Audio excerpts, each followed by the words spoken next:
What's up, man? It's your boy Paulie Malignaggi, and you're watching Dante's Boxing Nation. Dante's Boxing Nation, what's going on, guys? You know, tuning into this fight, I expected to see Brian Jennings versus Mike Perez.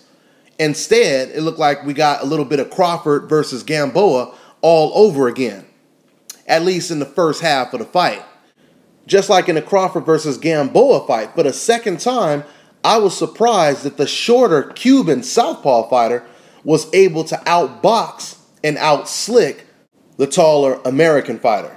Even in defeat, it seemed like Mike Perez, he looked a lot more impressive in this fight, at least in the first half of the fight, than he did in his last couple of fights. I told you guys in my breakdown video, he lacks defense. You know, in his previous fights, he was getting hit with the same shot over and over again.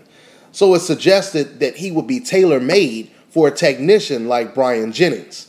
But he surprised everyone, just like Gamboa kind of surprised me in the first 4 rounds. He came out looking very impressive, very slick, and you have to give all of the credit, at least the majority of the credit, to his new trainer, Adam Booth, which is David Hayes' trainer as well. What Adam Booth had actually did is he went back and he looked at Mike Perez's amateur fights. And you know, the amateur fighters, a lot of them are very dominant in the amateur rankings. So he looked at those tapes, those fights, and he seen Mike Perez look totally different than he did today. He looked way more impressive, obviously, right?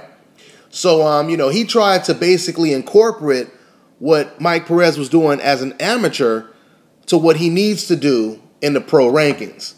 And I think it rubbed off a little bit. We've seen a little bit of that in this fight. Truly, Mike Perez looked like a heavyweight Gamboa in this fight, all right? But Brian Jennings, as determined as he is, he's the type of fighter that doesn't give up. He doesn't discourage easy, right? He didn't stop. He kept trying to find a way to get through Mike Perez's slickness and his defense, and eventually it paid off. Mike Perez, he started to gas out. He started to slow down, and it looked to me like Brian Jennings basically started to take over the fight after around, I don't know, 7 or 8, right? That's when we started to see a drastic change in the fight. Now, the way the judges had the fight, they had it only by 1 point for Brian Jennings, but I kind of disagree. I think he pulled away. I think Brian Jennings won this fight at least by 3 points, okay? So, you know, the big controversy right now is if it wasn't for the referee deducting that point, this fight actually would have been a draw. I, for one, I'm happy the fight, you know, wasn't a draw because that leads to more unfinished business. We're trying to see who the best American fighter is right now.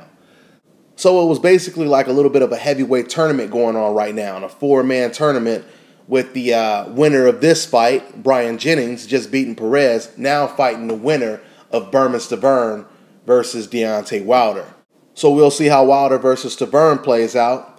But I will say this, looking at all the young heavyweights coming up, I still can't really say that I see someone dominating the real champion, Vladimir Klitschko.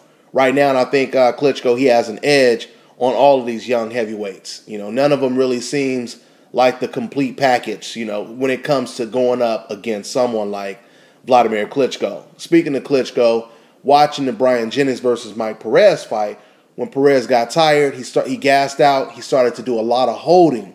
And Jennings was allowing Perez to do a lot of the holding. We all know that Vladimir Klitschko, he's the king of jabbing and grabbing, right? He'll hit you, he'll throw that jab and then he'll clinch. He'll throw that jab and he'll clinch. If he can't land his right hand or you get past his right hand, he's going to go in for the clinch. So if Jennings couldn't stop Mike Perez from tying him up, I don't see how he's going to stop Vladimir Klitschko. So we'll see what happens in the future, guys. I'm on to the next one.